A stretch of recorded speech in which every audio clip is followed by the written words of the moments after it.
So the duration of the session is 90 minutes. My name is Sneha and I'm representing IEEE Young Professionals, and I'll be moderating the overall sessions, but we'll be having two bowls of fishbowl rounds, and we have two different moderators. And the title of today's session is Financing the Just in Just Transitions, which is co-organized by World Bank, IIED, IEEE Young Professionals, University College London, and Youth Climate Lab. So as we move towards cleaner energy systems, it's essential to ensure that the transition is equitable, leaving no one behind. Today we focus on how inclusive financial strategies can support fairness and equity in energy transitions. So I look forward to learn and hearing your insights from all the panelists and the audience that you guys are present here today, and exploring the pathways to ensure that no one is left behind in this critical global shift. So I'm going to introduce Dr. Jonathan Barnes. He's a critical human geographer interested in environmental policy, social transitions, and sustainable finance. He's a research fellow in climate change adaptation, exploring the politics of knowledge and climate change adaptation. So prior joining the University College London, he worked in research roles at the IIED, the OECD, and at the Commonwealth Secretariat. So his research during PhD carried out at the London School of Economics explored the use of Green Climate Fund money to support the just transition. Over to you, Jonathan. Brilliant, thank you very much. Can you, yeah, go on, that's a good idea.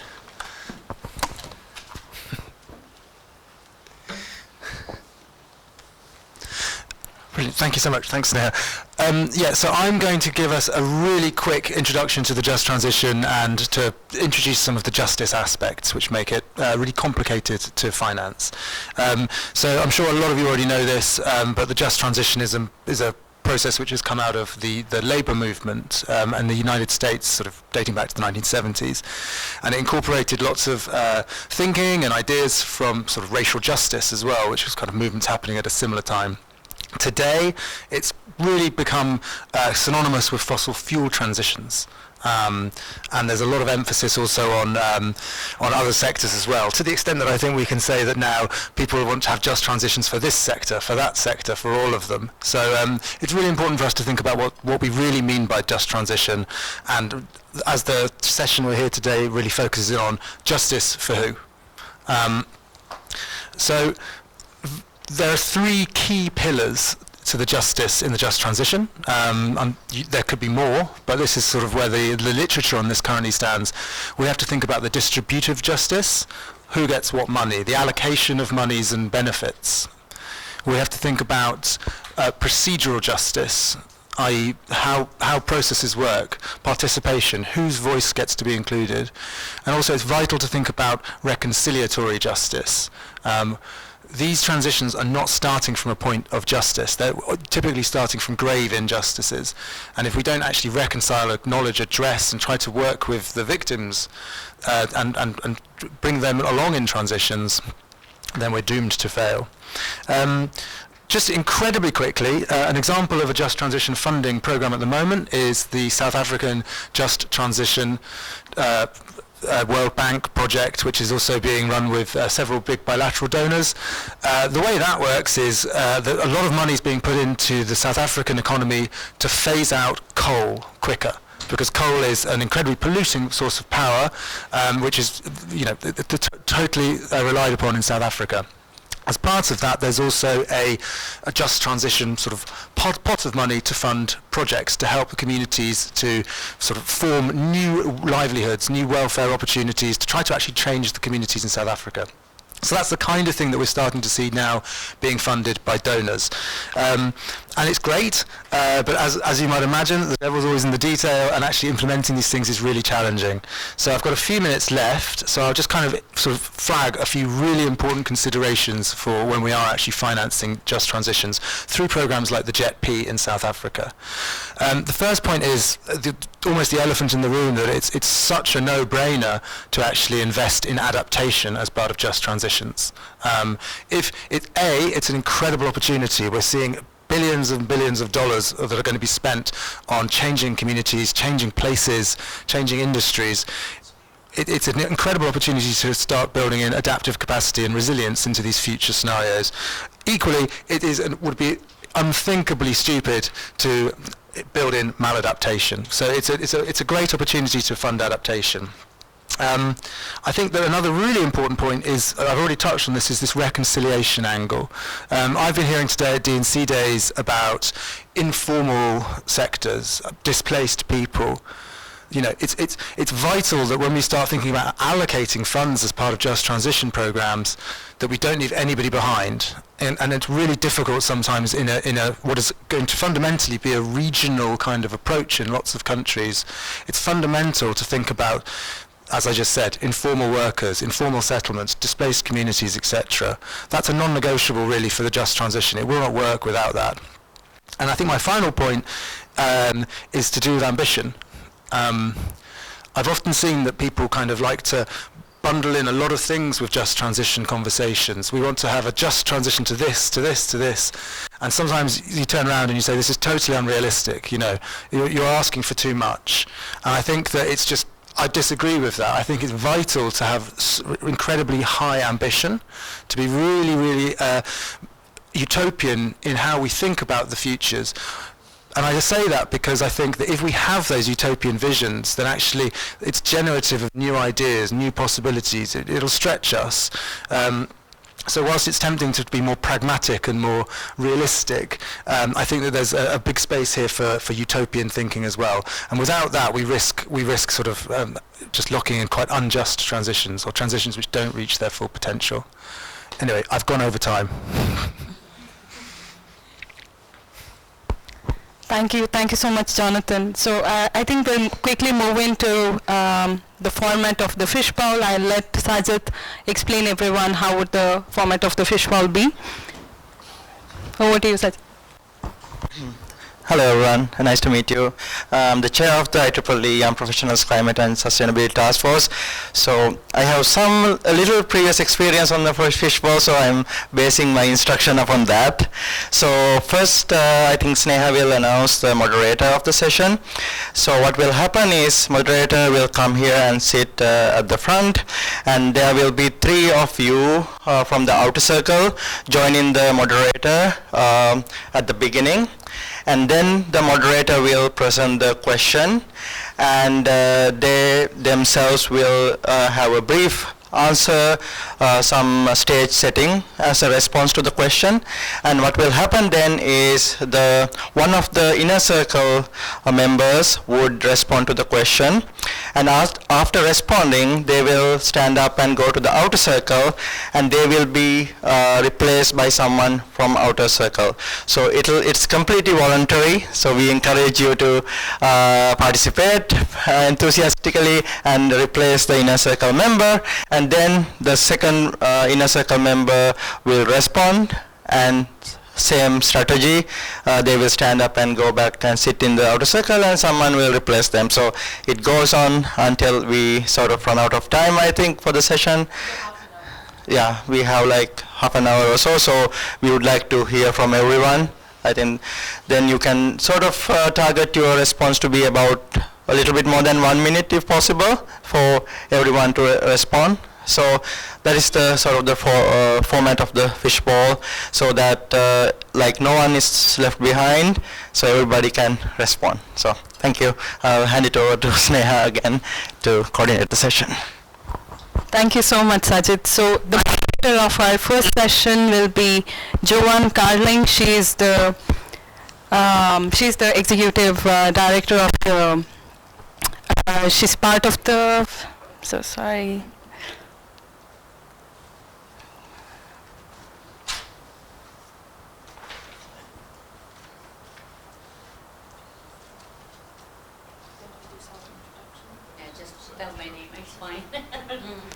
I'm going to quickly go through, sorry.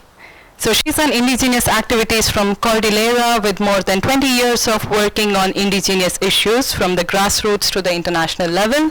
And her expertise include areas like human rights, sustainable development, environment, and climate change. So she was the General Secretary of the Asia Indigenous People Pact for 8 years and was an indigenous expert for the Permanent Forum on Indigenous Issues from 2014 to 16, and she was also awarded Lifetime Achievement Award by UN Environment in September 2018.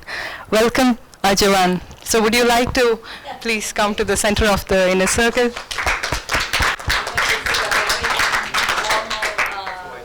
A very participatory approach. The question that I have, and I think it was shared to you, is from your perspective, what are the barriers and how do we address this to achieve a just transition? Taking off, I think, from the presentation earlier, my context is more just transition in relation to the energy. So with that, I would encourage any of you to join me in the circle. Yeah, the first three volunteers who wants to respond to this question. I will repeat. From your perspective, what are the barriers and how do we address this to achieve just transition? Welcome, my sister. One more before. Okay, good. We have an all-women team now. Just to kick it off, this discussion, I will be speaking from the perspective of Indigenous peoples. So from our perspective, the just transition has a lot of challenges and barriers that we face, also because more than 56% of the transition minerals is in indigenous territories or nearby, and if our rights are not going to be respected, we will suffer again like the past, and we call this green colonialism unless the approach will change. So that's a main barrier that we face, also in the context that our rights are not legally recognized in many countries. So governments can just impose, like what's happening now, that they will just say, oh, we need to do the transition, so we need to mine out your area even without our consent. So those are the barriers. So how do we address this, right? So we've been saying that the first step is for governments to respect, recognize, and protect our rights as the enabling environment for us to become partners, because it's our land and resources that's going to be used. And if governments want to use our lands and resources for just transition, then we need to have a seat on the table. We need to participate in decision making and to ensure that our rights and well-being, and as well as our entitlement for benefit sharing, is assured. So if that will be the track, then we become a real partner in moving just transition. So that's from my perspective.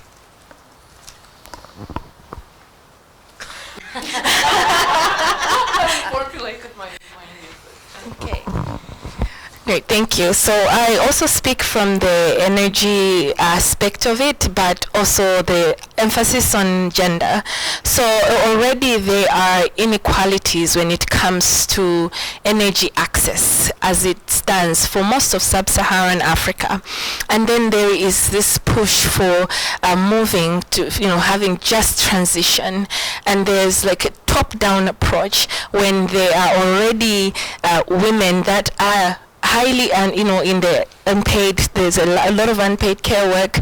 There is also an unavailability of jobs for women specific, and we are introducing concepts where already more than half in most cases of the population do not even have access to energy.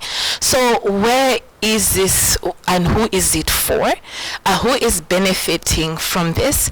And when there are suggestions on energy alternatives, who are they? Who is deciding what those are when the women that usually affected by this, and they have to walk long distances to catch, just to gather firewood for a day's meal. How are they part of this conversation, and what does it mean for them?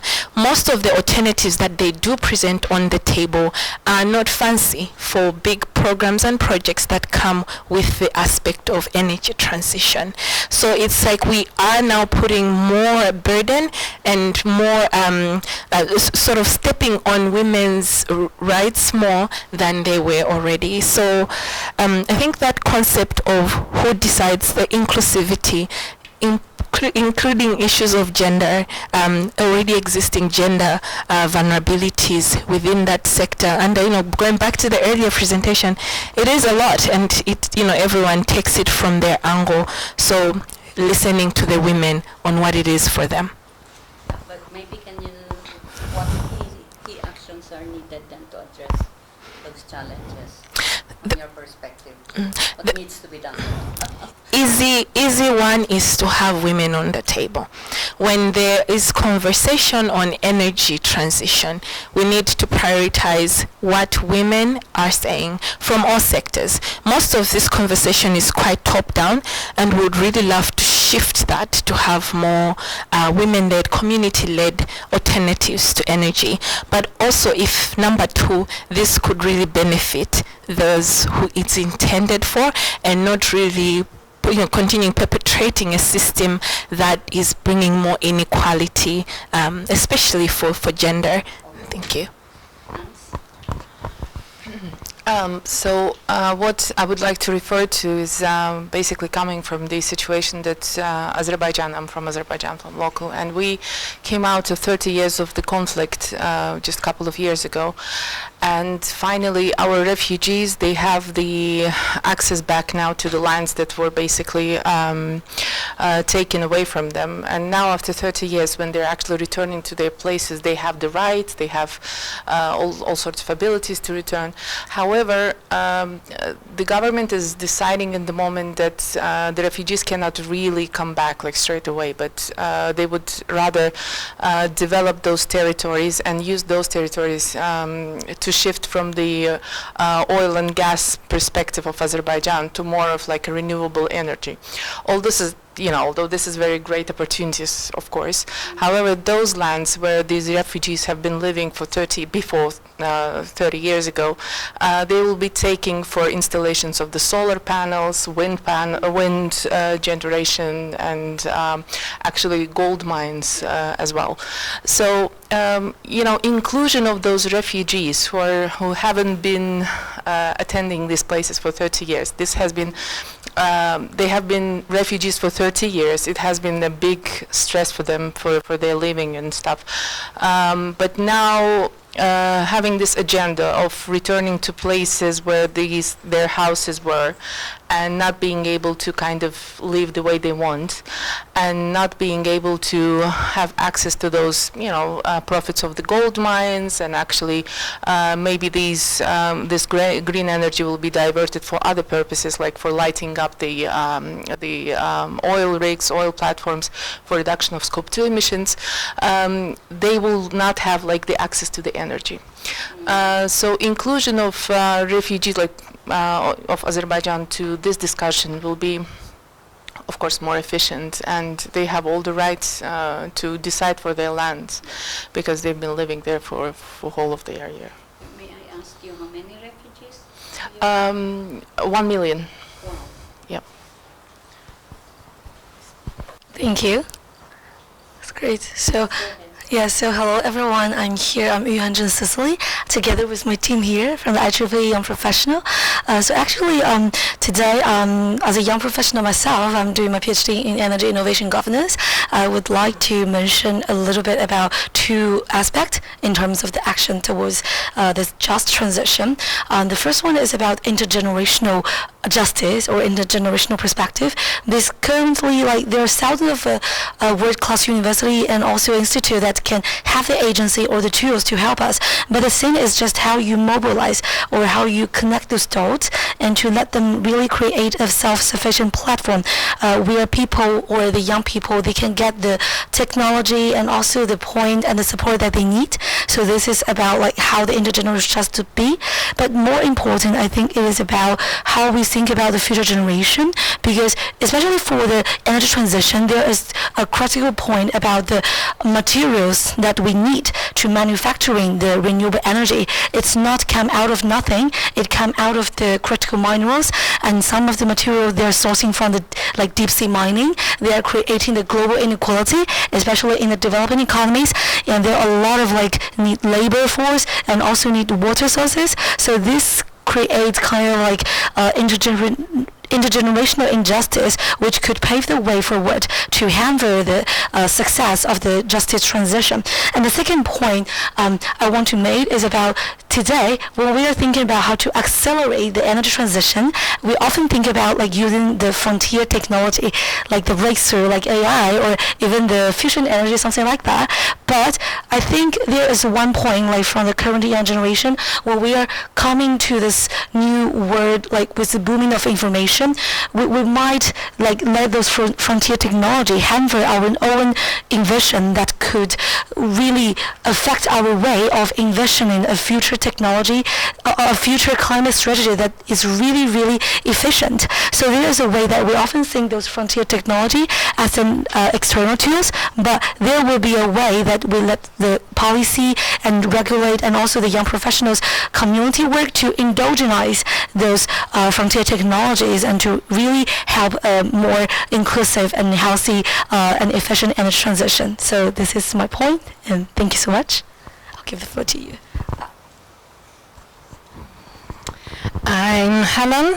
I come from the Wisdom Keeper delegation. I'm a lineage holder of the Sami people from north of Sweden.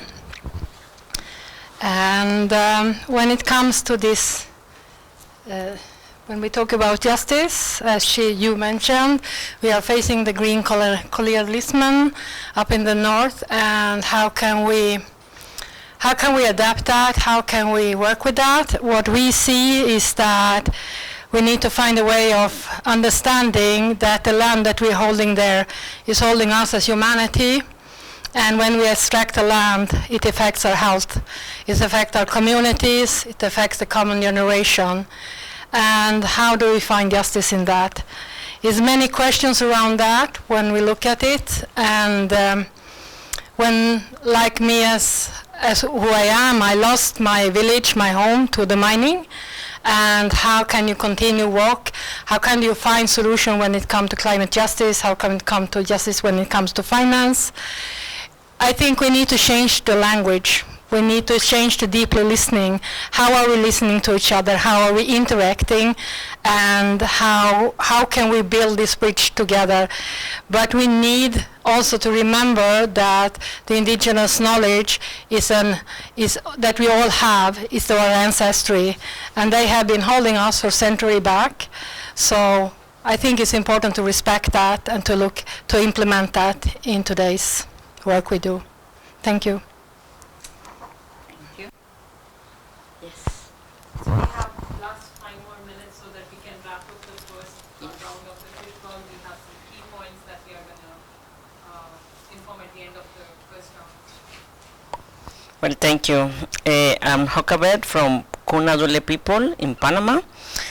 For me, I think it's an important question.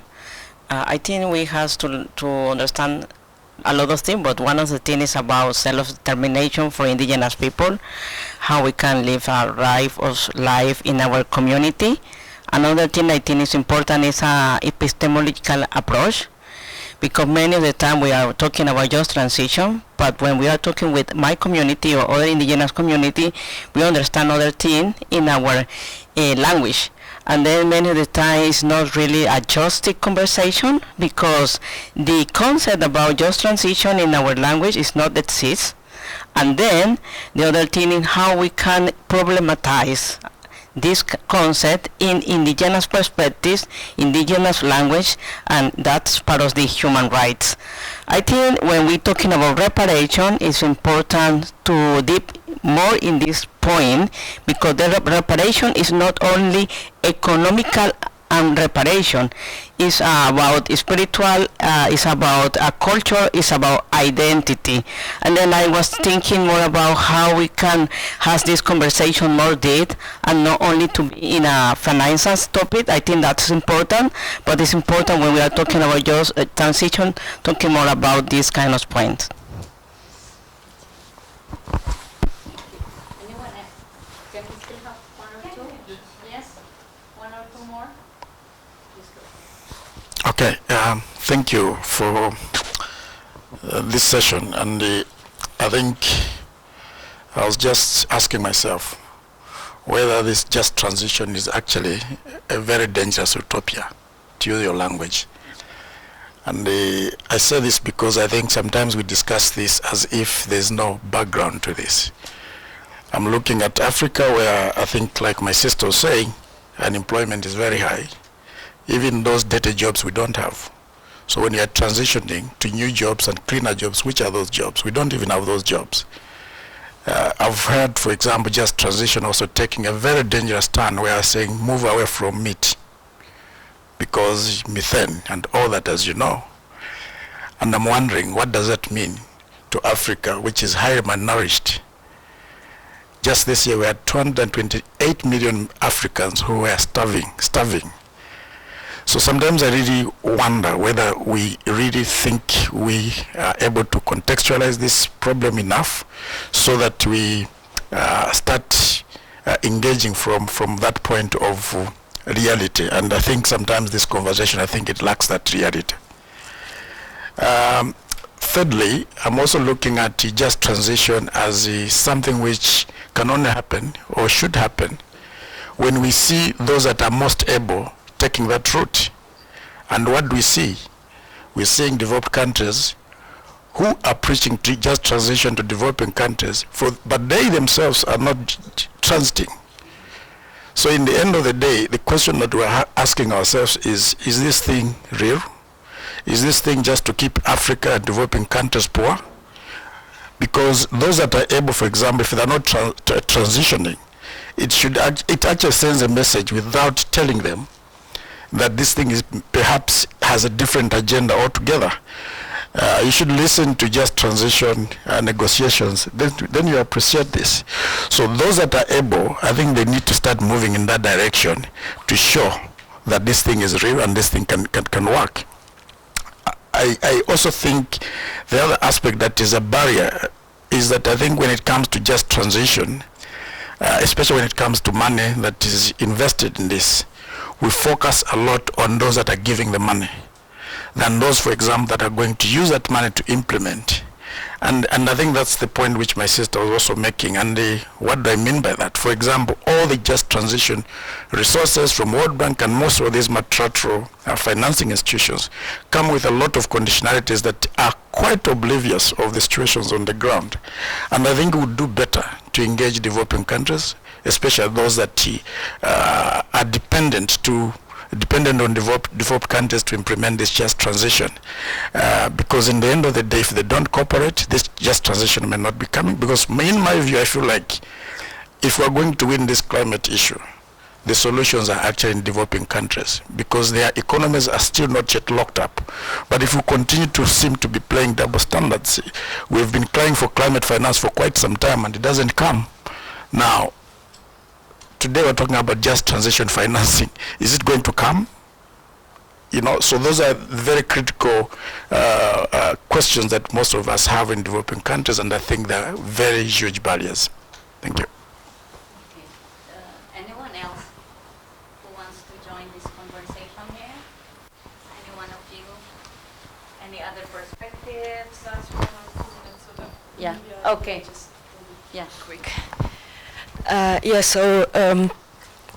For those who might do not know yet, I'm from Ukraine, and that's why we also have this mining regions which are now occupied or like under the on the front line, but also we have some territories which are more western, and like we still operate in mines. And my NGO has like a particular program dedicated to just transition of these regions. But at the same time, even though we like started with them working a few years ago before the full-scale invasion by Russia, and yeah, so now it's kind of in a limbo, all the situation, all the nice, beautiful policies that we made and some strategies and plan, because yeah, the main barrier is actually the ongoing war, and yeah, it's really hard to implement something and to achieve some tangible results and really deliver some transition, because yeah, because of this threat. So that will be my perspective. Thank you. Yeah, thank you. No one else who wants to come in? Okay, if not, you want to, John? No, we're just going to give the key points from the first round of the Yes. fishbowl. Josh will give us the main points that we have discussed here. Yeah, okay, Josh, but before, maybe just to wrap up that we have quite a good diverse views shared here from Azerbaijan itself, but dealing more with the issues of refugees, which is really a very overlooked dimension, I believe, in the whole discussion of the just transition. Then we also have from indigenous, we have both from developed and developing countries, that in fact for indigenous peoples we share common problems, whether you're from developed or developing countries. So we heard from our sister from the Sami in Sweden, but also our sister from Panama, which is part of Latin America. And the other interesting thing is coming from our brother, sharing, of course, the pointing out the larger picture of the imbalance of power. I think that is the context that is really making it very difficult for us to push for a just transition that is truly just and equitable for both the developing countries and the marginalized people that are suffering from this. But at the same time, it's good also to hear from the reality of, I mean, that we still, some countries are in war, and how can you even talk of just transition when they are in war? Whatever plan they have will definitely not be able to push through because of that. So I think it's important for all of us also to extend our solidarity with our sister in Ukraine, and for us to also support the calling for an end to the war in Ukraine. Thank you.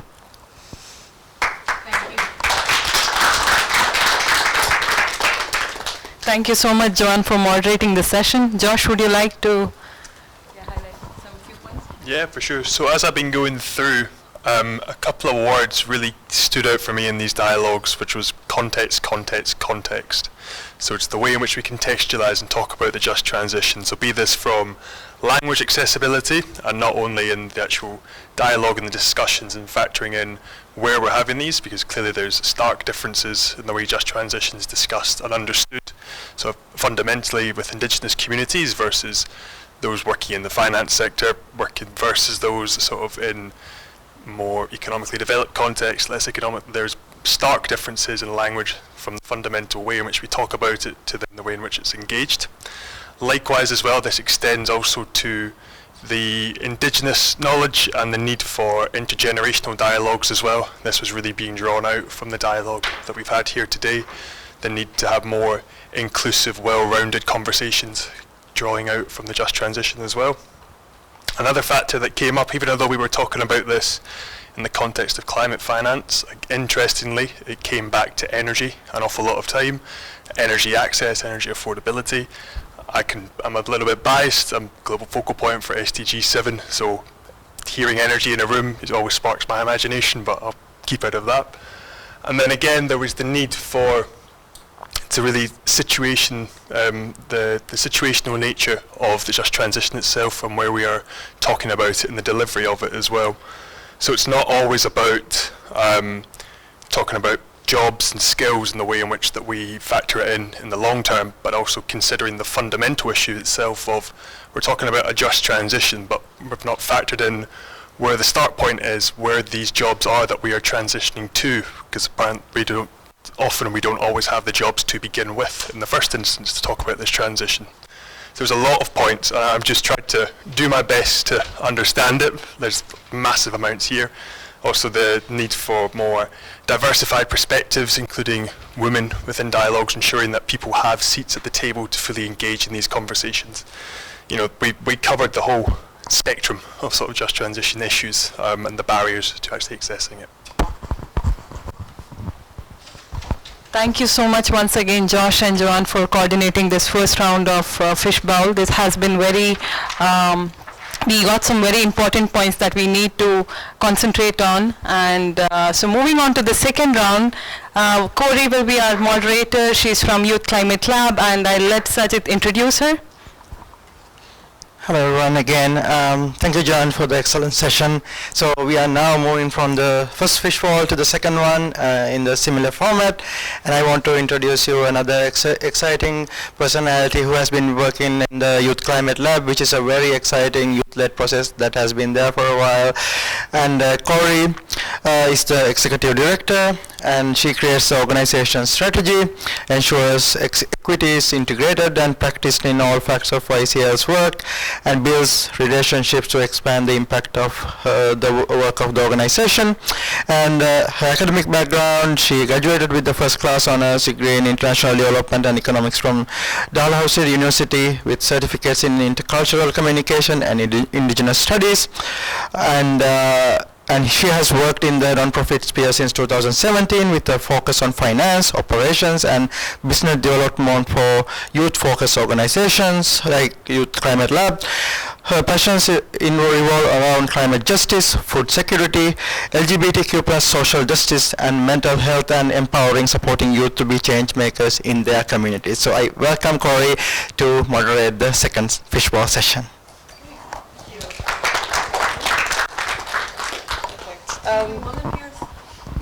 Before I start, could you pass me my bag? I think you taking notes, I also want to take notes. That would be cool. Let's see. Great. Okay. So yeah, thank you so much for the introduction. And thinking of the follow-up, because my initial question was also barriers, so great minds think alike. But thinking of where we could go next for the second fishbowl, I thought it would be really interesting to look at, now that we know the barriers and actions we want to take, how do we actually gain the momentum to get there? Like we saw in the first one, we have a huge breadth of experiences in different places. So I'm really curious about what kind of partnerships can be created, how do we communicate better, how do we kind of like build the support in a way that is equitable, where everyone's on the same page. I think your point of there being that miscommunication and being like not sure what the agenda is kind of really integral in that as well. Like how do we ensure we're communicating about stuff in the way and actually building the momentum to get there. So yeah, if anyone wants to start us off, I'll say my perspective once we all sit down, but it's really how do we build the momentum for the just transition? And we'll see.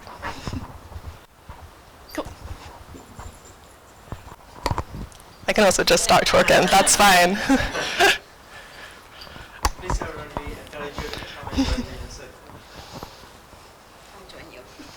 Okay. Perfect. If there's a better question as well, I'm open. Let's see. So to start from my perspective at Youth Climate Lab, so we're like a youth serving organization, and we don't have as much of the energy left. We work a lot on getting like youth engaged in the climate space. So when we think about just transition, we're thinking a lot about like skills building and green jobs for youth and getting that kind of like autonomy to do it. So we've been looking a lot at how we do want to build a momentum for having youth as like active stakeholders in the just transition. So I've been looking at a lot at how are we engaging our governments, how are we making youth being like not advisory positions, but having like strong roles and voices, a lot more interest in youth at like the federal policy level within Canada. There's a lot of movement in Canada, that's where I'm from, by the way, for like youth climate core of having a green job for any youth that wants a green job and trying to get government funding for that. So that's a big momentum building piece that we're trying to advocate for as well. So yeah. That's kind of what we're looking at it from, but it's open to anything. You want to go ahead? I'll go ahead. So my name is Najma. I'm from South Africa. I have worked for the ILO on issues of just transition, but I really want to share my perspective now as a South African and how we've experienced all of this money that's been put into the country, the just energy transition money that's come into South Africa to support the just transition. And one of the most powerful examples that has actually struck me has actually been an intersectional alliance that goes beyond the energy sector, but actually asks what does a just transition mean for South Africa. And so a coalition of over 100 civil society organizations working on vastly, seemingly disconnected issues, whether it's youth or gender rights or the right to shelter, the right to decent work, have actually come together and formulated a climate justice charter and are doing a number of activist sort of efforts to actually get that charter adopted and integrated into the country's just transition plan. And so I think there are lots of examples that we can share from South Africa of how it's able to transcend what seemingly the barriers that divide our causes and to bring us all together around a cause such as a just transition for the country. And that has been for me one of the, really, because I'm from South Africa, but also I think a really good example of how you have seen really a broad movement of civil society that care about many of the issues that we've heard here today, the right of informal workers, the right of refugee communities, the rights of workers who are going to have to leave the many, many coal mining jobs that we have in the country as we transition to renewable energy, and to actually see that come together into a movement, into a voice, and into a position, into a collective position. And that has been, I think, something I'm very proud of. That's really amazing. Could I ask a follow-up question? Okay. Is that okay? Happy to hand it over. Yeah. But how are you getting all these intersectional actors on board, or how are you reaching the people to create this? It sounds like an amazing coalition. We haven't spoken about the process of actually the boring part of how do you actually, what are the systems and the processes for civil society to speak to one another. South Africa's got one very interesting, I'm going to speak a little bit with my old ILO hat on, of a sort of an opportunity. We actually have a formal structure where we call it a tripartite plus social dialogue structure in the country, where collective positions can be brought forward not only by workers but also civil society organizations. I think you need those structures to understand the climate issue. So they weren't established to deal with climate issues, they were established to bring together civil society voices, but because climate is so imperative for many civil society organizations, whether they're working on housing rights or water or food sovereignty, they've come together around this one issue, and they've got existing structures that their voice can come together collectively. And I'm not going to, there's debate and there's argument, the disagreement, but you need all of that to get to that collective position. So I think having that civic space, which I don't know if any of us have spoken about, helps. Having that civic space where you can actually, you have the right to have a voice, you have a seat at the table, you are invited in, and more than that, what you say is actually considered. That's helped quite a lot, but I think many of you who might know South Africa know that that was very hard fought for, and we will try to fight to keep it. Thanks. I just had quite a simple point to make, which was I'm thinking a little bit now about what a few people have touched on already, which is this civic engagement, and there's a massive barrier to just transition type conversations when if you are living in a democracy and you don't vote, or if you live in a democracy and you don't feel enfranchised enough to take part in these conversations to start with. So this is a massive barrier to having people talk about just transitions, and it's also, I think, an opportunity to actually try to build that kind of civicness which is lacking. I'm thinking a lot here with my British hat on. And really, sort of, climate change is a lot of doom and gloom. It's a lot of bad news, and the just transition is actually a positive sort of spin on all this. It's actually an opportunity for us to think about, well, what is the future we want to work towards, and what we are beginning to see in parts of the world where there's funding made available for this is that if we put a lot of effort into things like citizens' assemblies, things like sort of youth engagement, then we can start to actually get people to think about, well, where do I want my community to go to? Whether that's a former or a sunsetting fossil fuel sort of town, which we have plenty of in the UK, or whether that's, London boroughs, they've got absolutely nothing to do with energy. We are beginning to see that kind of engagement where we can say 10, 20, 30 years, up to 2050, what is that future that we want to have? And I suppose, it's an opportunity to actually build that civicness around these better futures that we have to strive towards. Trying to turn a barrier into an opportunity, if you like, and sort of think, how can we build up that massively important pillar of the climate response? Thank you.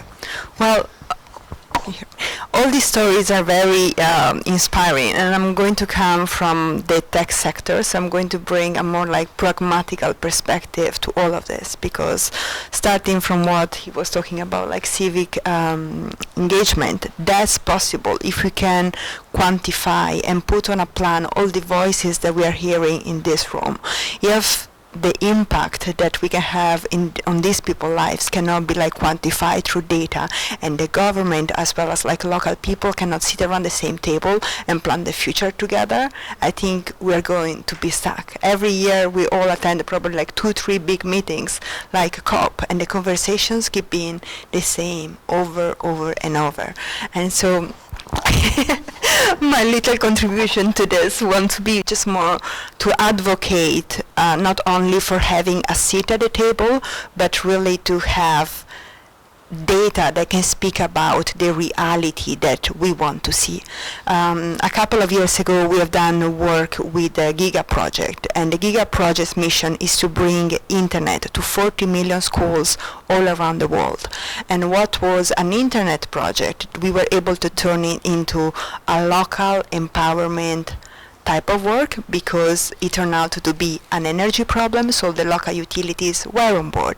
And to bring energy, UNICEF had to work with local mayors, had to work with local teachers. And so when you can break down the problem to all the layers and get everyone around a plan that can orchestrate all of this, everyone is seen and everyone can be included into the future. So I really like the word just transition, but at the same time, I think justice is the result of being seen, being heard, and being part of the future.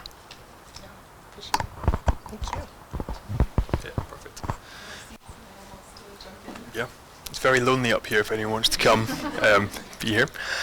So I'm coming at this from two slightly different lenses. So my first part is I'm the Chief Energy Advisor in UK Parliament. So what I want to do is share a little bit of a story or an experience that we've seen specifically in Scotland, because the UK is a devolved nation, so there's different rules and regulations around it. The Scottish example that I want to bring forward here is recently they produced the brand new Energy Security and Just Transition Plan, which is separate from our UK government approach. UK's aim for 2050 for a clean energy transition, Scotland aim for 2045. The reasons being will remain unclear in this room, but something to do with the history of Scotland and England and the cultural divides there. And what they've really done is they've produced this fantastic first draft where they engage with young people, civil society, all of this. But in the actual consultation phase and looking for feedback, it was shared out to everyone. It was shared out to universities, it was shared out to colleges, it was shared out to private sector, public sector. They were really keen on ensuring that everyone had a stake and a view sort of in their actual just transition plan that they were putting forward to ensure that it was reflective of what they were looking for. So for me, this dialogue shift in the way in which we are talking about writing and rewriting policies now to be inclusive of everyone, even from a top-down government level, is a real important change that I'm seeing for how we can mobilise a just transition so that it is truly inclusive and equitable for everyone, because we're getting the perspectives of everyone, clearly.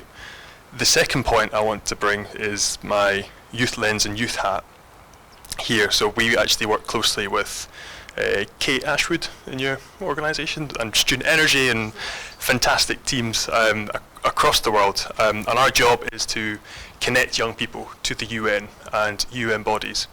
So we work very closely with IIED, we work closely with Young Go Energy, and the one thing we're seeing is that young people sort of have this inherent desire to be involved in conversations and dialogues and are really pushing forward and are the key drivers behind it. We're seeing in Africa over 70% of the entire population in the continent are the age 30 and below. So we do talk about the fact that it's not just an energy transition, it's a youth-led transition, and the young people are calling for real inclusive, meaningful, intergenerational dialogues because they are the ones being impacted by this. So the one thing we're seeing as well is how best to mobilize and ensure the successful implementation of just transitions is connecting with our young leaders across the world, ensuring that we all are coming at this from similar lens, similar idea. We're overcoming the bureaucracies that we see at UN and at country levels. They are the ones really driving forward conversations and dialogues themselves. So that's the other sort of lens that I'm seeing here is we're mobilizing our internal capacity. Yeah, getting more people, just keeping conversation going until we're here. Perfect. Thank you. From an indigenous perspective, when we're talking about this green transaction, or whatever we want to call it, you know, for us, we say that the climate is a reflection of humanity. It's a reflection where we are. And if we're really honest and look at that, how is the climate today? What are we experiencing? Flooding, we are extreme weather, winds, we are really out of the cycle. And century back, we lived by the cycle, and that is our survival. Nature is our survival. When we look at the green energy by the youth of the Sami people, they are moving into that green energy in work. But are they well when we look at the health issues? No, they are not, because they are moved from their own tradition, their own culture. But they need to survive. They need to have food for their children. They need to be there for their families. And I think that's very important when we are having these dialogues to look from different perspectives, from a holistic perspective. How is this affecting us as humanity? Because we need to take responsibility of what we are doing. I need to take responsibility how I act, because otherwise I can talk a lot. I can talk a lot in the outside landscape, but am I there? And I think this is what humanity doing. We are out there, but we are not in here. And that is time to come here. Yeah, I have 2 points. One is this buzzword that you hear everywhere now, that the solution is a whole of a nation approach, that we need a whole of a nation approach. Of course, that provides an opportunity, but at the same time, we need to also be clear that in that whole of a nation approach, we need to be clear on who has more responsibility, who has more accountability, and who has more to gain. Because otherwise it obscures the accountability of those that have actually caused this crisis to begin with. It obscures the one that has resources but refuse to share the resources. So I think when we talk of the whole of a nation, we also need to be critical on how it is used so that it does not obscure those that has to do more because they have created this problem for all of us. That's one. The other one is there's already some kind of a trend in terms of building partnerships with indigenous peoples with equity, and these are partnerships in terms of trust. Like for example, we see this in New Zealand, where there's an agreement between the Maori and the government and the private sector, where they set up the geothermal, and the Maori gets an equitable share of royalty, and they use that for taking care of more of the environment. For example, we also see this in Canada, where 20% already of the renewable energy is created from indigenous-led utilities. And many of these utilities are anchored on first respecting the rights of indigenous peoples. So, for example, when they establish energy project, the first thing they do is to consult the elders and make sure, and then the elders will then determine where and how that will be done. So that already avoids making the project in sacred sites, for example, or production areas or livelihood areas for the community, and to ensure also that it's culturally appropriate in terms of the form. And finally, also under the partnership with equity, I believe that we need to also ensure the equal participation of women, because that is still quite an issue within the indigenous world. We are still also patriarchal, and we need to also make sure that women in this kind of arrangement or still have a seat on the table, and their needs and specific circumstances are also addressed in this kind of partnerships. Thank you. Thank you. This concept of just transition, it evokes anger in a lot of people because of the existing inequalities that are there. I think going to the question of what would bring momentum into this, I think it's meeting people and countries where they are. So we are looking at countries, for example, where I come from in Malawi, people, agriculture is the main thing. People want food on the table, yeah? That is the priority for a majority of people. And when these conversations sort of are bringing, this utopia as it was brought, but it's sort of ignoring these existing inequalities, it does bring anger in a lot of communities. And to actually see, for example, in our neighboring country in Mozambique, where they have, there's huge gas reserves, and they will be exporting this outside Africa. And this concept of green policies is being introduced into the countries where already energy is a problem in terms of access. So there is the concept of why is there ignorance, or is this intentional ignorance of the existing issues that people would want to be addressed? There is huge deforestation, for example, that is going on. And there is huge investment that is coming in on things that are sort of up there and leaving out these issues that are underlying. So what would bring momentum, I feel, for me, and agreeing with the people from the indigenous communities, peoples in the global south, it is meeting us where we are. We have issues that we would want to be tackled when we say just transition. With those need to be addressed. And I feel that would create a lot of momentum in moving to where we would want the world to be. But continual ignorance or just putting a blind eye will be keeping us circling in loops over and over again.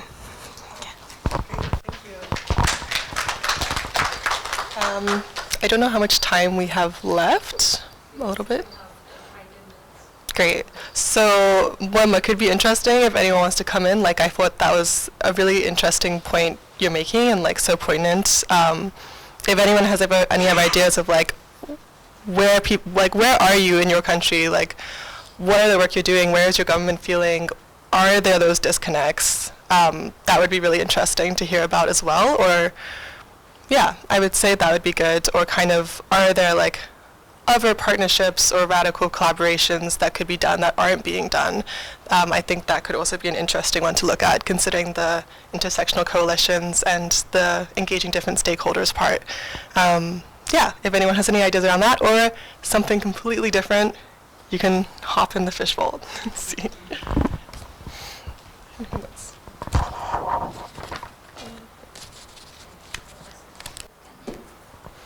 Yeah, anyone who hasn't. Yeah, for sure. I think when you're asking about where we are, I think it's the spirit of the Paris Agreement. It's about nationally determined plans. So if my plan is thinking climate justice is food security, that is where you need to be investing. But what do we see? We're seeing multilateral institutions saying for you to demonstrate climate justice or climate just transition, do energy. We're not saying it's not a problem, but for us, I mean, what is energy for me if tomorrow I'm going to die of hunger? So for us, I think when it comes to adaptation, it's an issue of life and death. It is that serious. This is why I was projecting those figures of this year we had about 228 million Africans who are starving.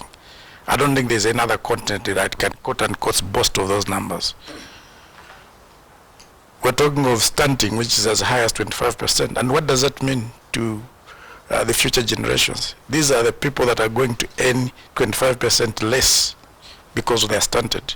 So what does that mean? So I think it's just staying true to the spirit of the Paris Agreement, which is about nationally determined plans and action.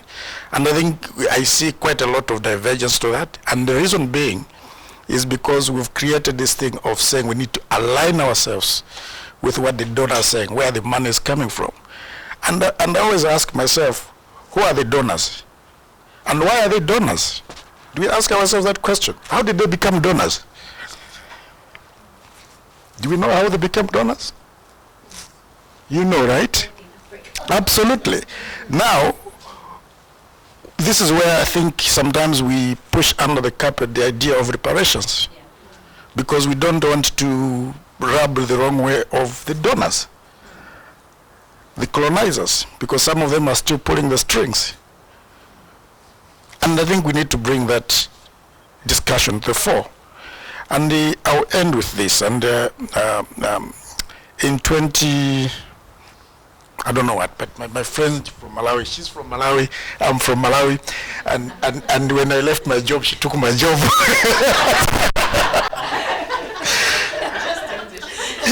Exactly. But I hope she remembers what I'm going to talk about. We had a situation of hunger in Malawi, and it was around the same time when we had a very unfortunate incident where two gentlemen decided to marry. And in our country, that is a crime. It may be unjust because the world is progressing, but as it stands now, according to our laws, if you have to say that we have to be governed by laws, then that is a crime in our country. So these guys were arrested, and in a record time, as you may know, they were given 14 years imprisonment. Okay? Within 2 days, you can check this is on internet. Ban Ki-moon flew from New York to Malawi and had a meeting with the president for about 3 hours. And by 2 o'clock, he landed at 11. By 2, he was going out after doing a press conference, and the president announced that these people were released. They were pardoned.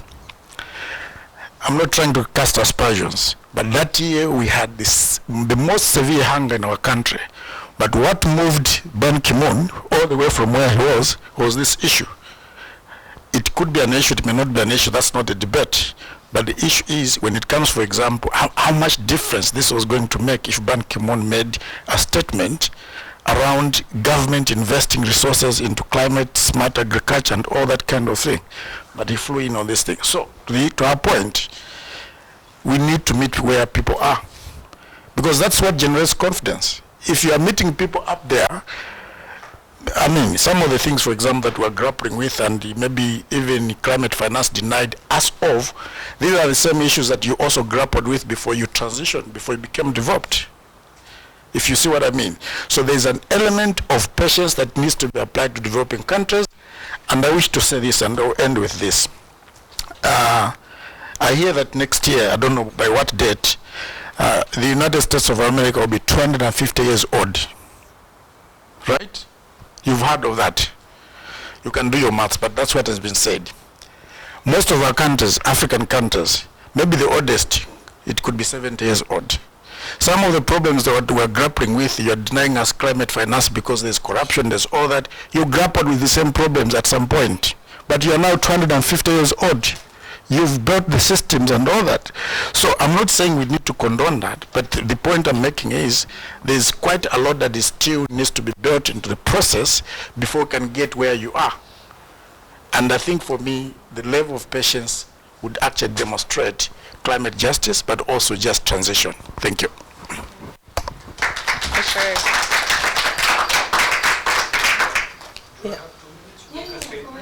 I'm not going to take the chair. I just want to say something from our work, if you don't mind. No, I'll be center of attention. I don't want that. Hi. What a beautiful exchange of ideas. I've been to Malawi. I've been to. I used to be a wildlife photographer for hobby. So I've covered pretty much everything below the equator, and I think you have a beautiful continent. But I went into Africa for 3 months. I ended up staying for 6 months. But when I came out, I learned so much, and I became a very different person. And I can totally relate to every word you've said. I've taken risks to go into DRC to see the conflict firsthand. I've seen the mass graves in Rwanda. I've seen what the Hutus and the Tutsis done. I have spoken to UN commanders who were in the front lines during the 1994 genocide. My background is high tech. I'm based in the United States for 30 years. I was born in India. My father's from what's now in Pakistan, so I've seen colonization. I love everyone, but it's just so many shades of gray that justice is not a black and white subject anymore, right? When I came out of Africa, I decided I will not go back to corporate America. I said, I'll change my wildlife photography into conservation, help people. Because till you solve the problem of people, nature, biodiversity, nothing's left. And you cannot tell people, don't eat food, save animals, right? It's just not fair. So I became Goodwill Ambassador to Government of India. I ran Project Tiger for 10 years. My job was to help rural populations living in national parks, give them finance from the government to move them to civil society, and so the national parks prosper and the people prosper in human areas. However, what I learned out of this is the whole question of sustainability, food, hardship, everything you talk about. Thanks to the pandemic, I've done some policy work with the US Congress and White House during President Clinton's time. I decided to do policy work to help the question of sustainability. And this predates the Paris Agreement, so it is something that came from my learnings on the ground. 2020, I did a semi-thesis with Colombia on how simple landscape interventions by people to help their livelihoods that will restore lands and address problems across the 3 UN conventions and FAO. So I'm now a senior policy fellow with a think tank in the US called Eco-Agriculture Partners. We are the convening partners of the Global 1000 Landscapes for a Billion People initiative, where we give all technical know-how to help regenerative agriculture, integrated landscape management, and also help them raise financing. We are running it in 50 countries right now, and we'll scale to 1,000 in the next 10 years. What I heard across all the forums and all the COPs, I totally agree that we have a bunch of issues to address, and there are so many smart people, the young generations, we are learning from everyone. But as my friend correctly said, the bottom line is, number one, avoid conflict. So if you can fund a little bit, we had a session before this morning, a little bit of funding to save hardship in a geography from proceeding to conflict is tremendous investment, but after that it's food on the table. And most of the COPs, the CBD COP, this COP, and I'm sure it's going to be the same in CCD, is rural landscapes are 99% and forests are 99% of the world's lands. Urbans are only 1 or 2%. So help them put the farmer, his farmland, food and water on the center of the conversation. these don't take trillions of investment as we need in clean energy or renewable energy. And a lot of governments already invest a lot in this as part of the national plans. It's just that those investments need to be aligned to specific, focused and measurable outcomes. So I think that's just a point I wanted to make, that to complement both of your thoughts, and then build a narrative in countries across generations, CSR, ESG, everything should focus on this in a big way, because if you help lands, if you help biodiversity, and you help communities, as our sister correctly said, climate change is a problem we created, it will disperse in time. Thank you.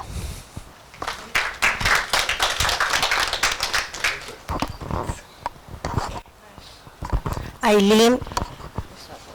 Yeah, it's working. Okay. I'm Eileen. I'm indigenous Miskito from the Caribbean of Nicaragua. I think one of the issues that we have to raise when we talk about just transition is the right-based approach.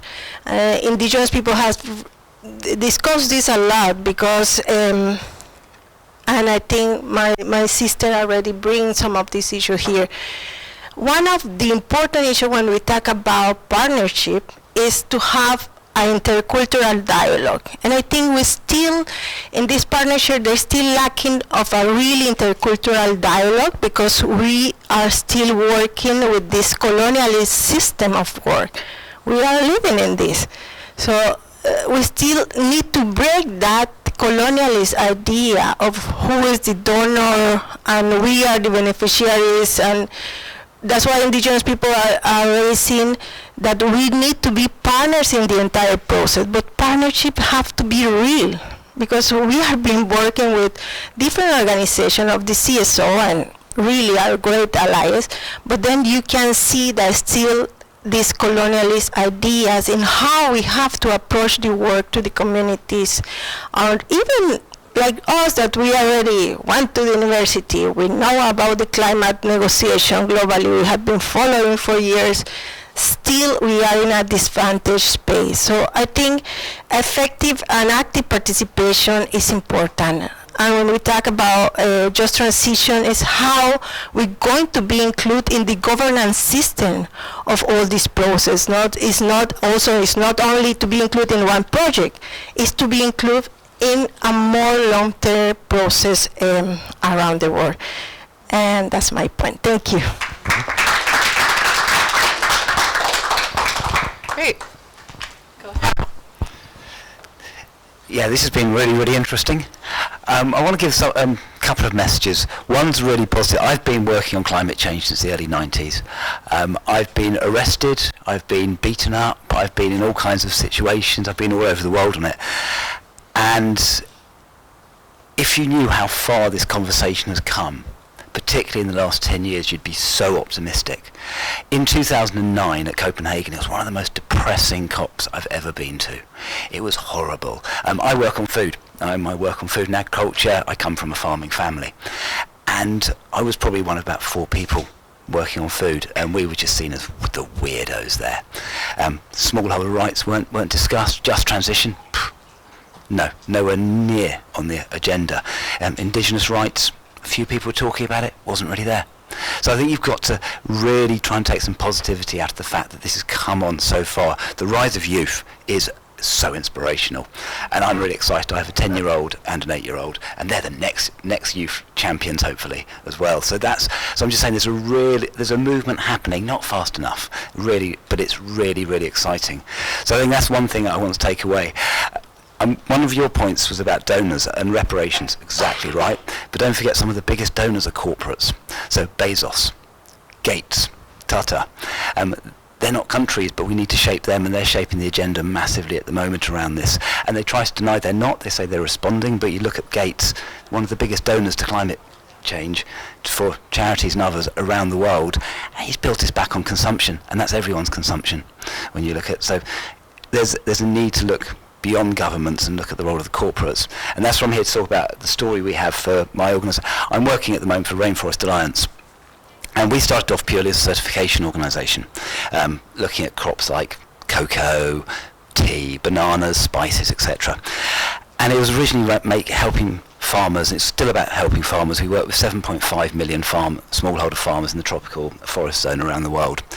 And we work with farmers, and very much originally it was certifying the crops. But we are led, and our policies and our position is led by the farmers, the indigenous peoples, the community groups, the forest groups that basically support us. And they've said, we don't want to be just certified, we want you to look beyond that. How can you help farmers grow other crops? How can you give them access to finance? How can you develop their skills to engage in advocacy? So we've been doing that. Now as an organisation we've transitioned to a landscape level organisation because our farmers and all the people we work with said it's not good enough to look just at farms, you have to look at the community, you have to look at the landscape. So we're transitioning from that, and now we're trying to make sure that, which is kind of a just transition, which they've told us to engage on.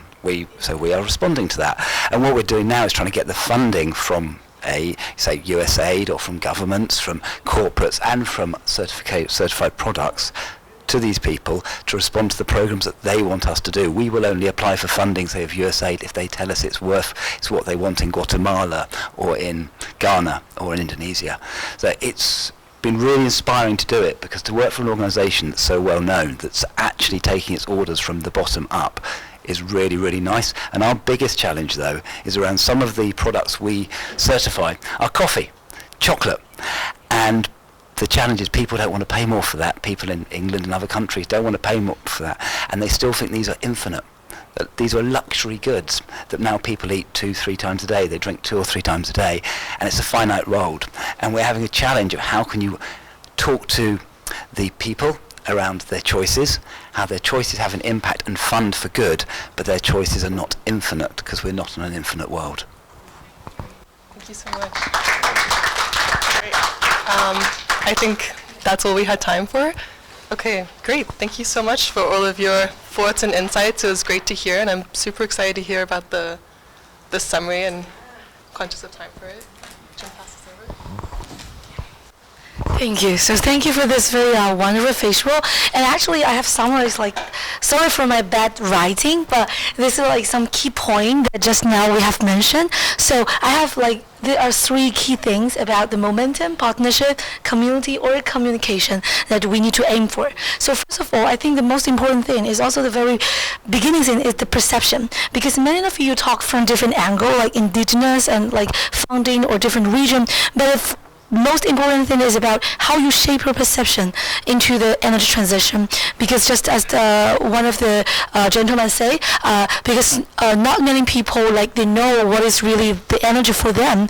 So this is the first thing that we need to think of if we want to scaling up this or make it more efficient. It's about a creative storytelling, because it's very powerful. Like you say, your experiences in Malawi and other places, we need these creative narratives and also a more effective communication to shape or to facilitate the perception of the people about what is an energy just transition. And this is the first point. And the second point is about the cross-cutting, because we mentioned about no matter you mention funding mechanisms or about any civic engagement infrastructure, we need this cross-cutting aid, issues like the food, energy, water, and community together, because only by combining them together that can we build this momentum more sustainable and also self-sufficient.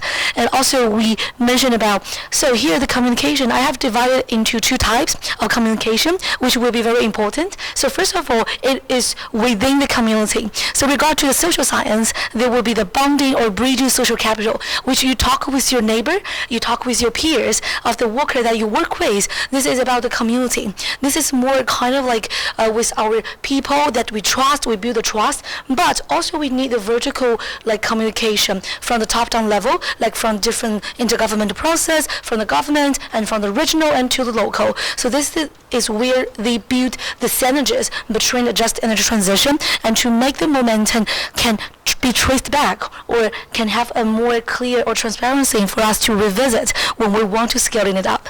So this is the 2 main part that I would like to raise, And also, of course, we raise the issues about indigenous people, but in terms of really to put this like in the humanity or the Earth's well-being, we need this kind of like breakdown of the roles and breakdown of the identification process, and also to integrate those foundational approaches to really have this mutual sharing between people, but also mutual learning, because it needs to be reciprocity, like among each other, so that we can move forward. And last thing, like to summarize it, I think the momentum is to always act on principle, but not just reactive to the crisis that we already are facing today. Thank you so much. Yeah, thank you for this wonderful session.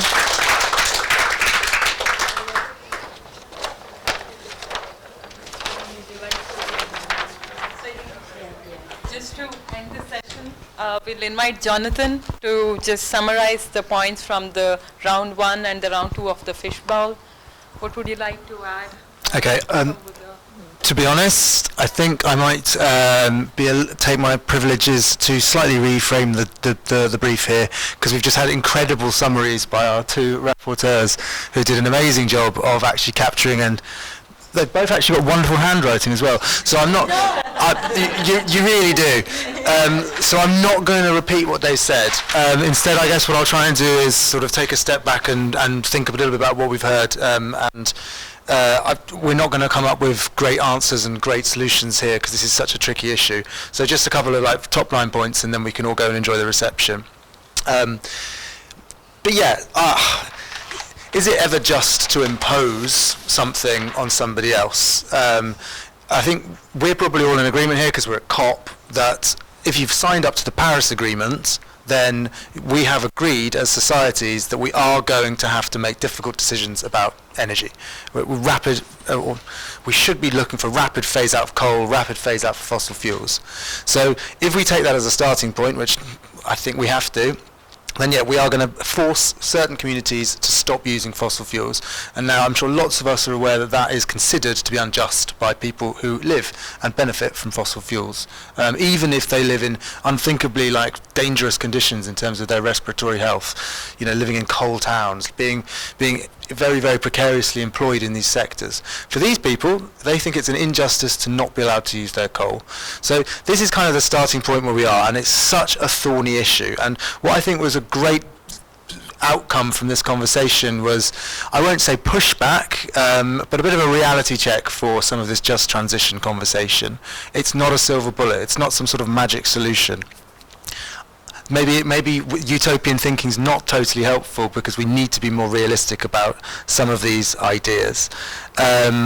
So yeah, I think a couple of sort of key points really. Do we need to be a bit narrower with the just transition? I sort of said in my presentation earlier, just transitions now, just transition for this, just transition for that. Perhaps we need to focus in a little bit more on sort of key energy transitions, and then try to ensure that those things are more socially inclusive of all of the different interest groups that we've heard today, because at the moment they're not good enough in that sense. Do we need to sort of focus in a little bit more on just rapidly trying to take out coal from energy mixes in developing countries, rapidly trying to make sure that the energy pathways are more renewable? That's potentially sort of, a good refocusing us in on the Paris Agreement. Something that I've heard a lot today, and I don't know if we talked about it so much in directly in our fish bowls, but it's certainly come up a lot, is just this issue of trust. Is this just transition narrative, conversation, dialogue undermined by a lack of trust and a lack of good faith being shown across the different actors involved in this?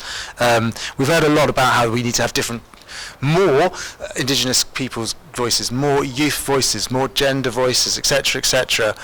But perhaps what we really need is to have some of the organisations that we are working with, fossil fuel companies, national governments, whoever it is, giving a bit more as well. As well as having more representation from different sectors, are the organisations that we have to work with here, are they giving enough? Are they actually participating in this in a way which is building the trust? Because I'm hearing a lot of people here potentially saying that that's just not really there at the moment. People didn't really use this word, but we talked about this word all afternoon, which is just power. at the moment, it sometimes feels like just transition dialogues, just transition policies, just transition funding plans. It feels a little bit like we're trying to create just benefits and energy transitions without addressing the underlying power dynamics involved. I can't remember who said it, but it might have been Eileen, bringing in, you know, the fact that we have to address the colonial structures which actually shape this. And at the moment, the just transition has to actually be about loss. It has to be about people accepting that we're going to move from one thing to something else. And at the moment, fossil fuel companies and the colonial power structures, people who are benefiting in, whether it's in global north countries or whether it's in donor organizations, at the moment, I'm not seeing enough loss from that side. I'm not seeing enough concession from that side, and at the moment, that's a big gap here. So I absolutely agree with the fact that talking about the just transition when we don't try to address the colonial power structures which we're actually working in, maybe that's a little bit hollow. Actually, maybe that's going to undermine our approach to this. And again, you know, has the concept simply been stretched a bit too far? You know, again, that's a point which came up a few times here, where people were almost saying, "I'm not sure actually we should be talking about a just transition. Do we need to talk about, you know, go back to the basics of talking about energy transitions and development transitions, etc." Maybe to end. Yeah, I'll come back to sort of thinking a little bit about the potential of the just transition still. I think we've come up with a lot of reasons to be cautious, but here this week at the COP, and hopefully next week we'll get a lot further with this. The NCQG, the new quantified collective goal, or however the acronym actually is this great big new opportunity. The complex interaction between the different types of finance within the NCQG is an opportunity. Now, I'm as skeptical as a lot of people, but there's going to be massive amounts of finance going into that, massive amounts of opportunity linked to, in particular, bringing in adaptation finance as part of just transitions. But this is an opportunity, I hope, to actually really put in a lot of money to go along with the energy transitions and to potentially be able to fund locally led adaptation, locally led solutions in order to really avoid some of the pitfalls of loss and damage, which ultimately that's the trade-off. We can spend that money now to avoid loss and damage later. So this new pot of finance, if it emerges, if it's accessible, if it works, if we can learn some of the issues from the past, this really it will be an opportunity to try to really build up adaptive and just alternatives to the energy mix as it stands. And I guess that we need to wait and see the outcomes of those conversations, the new quantum of finance, and then carry on working constructively with our donor partners to really see how we can sort of start reflecting some of the demands that I heard today in this session. It's ambitious. There's going to be lots of problems. We're not going to be able to, it's not a silver bullet, and we're not going to be able to rapidly sort of make the progress we want. But I mean, this new finance has to be an opportunity. So it was great to have these conversations today. And yeah, but more of a rallying call than I think a set of solutions to this issue base. Brilliant. I'll pass it back to somebody. Final word? Thank you once again to all the moderators, Joanne, Jonathan, and Corey.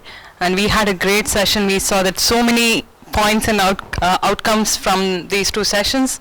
And personally, I felt really emotional at the end when he talked about a few points, because I'm quite new into this sector. So we talk about a lot of things, but from a technology point of view, we are not just talking about solutions, we are also working on the ground. So we know that what we are talking about it from the technology perspective. But hearing so many stories that you guys have gone through firsthand, it's incredible. So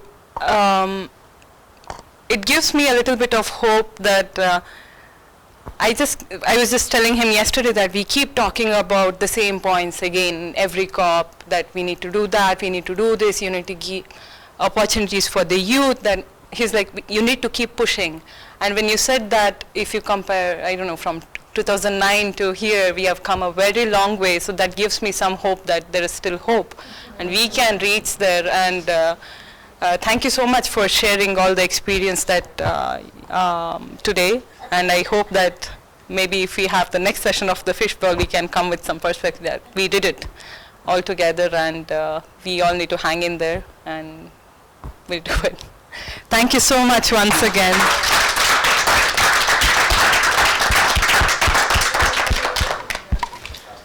Can we take a group picture before you guys leave?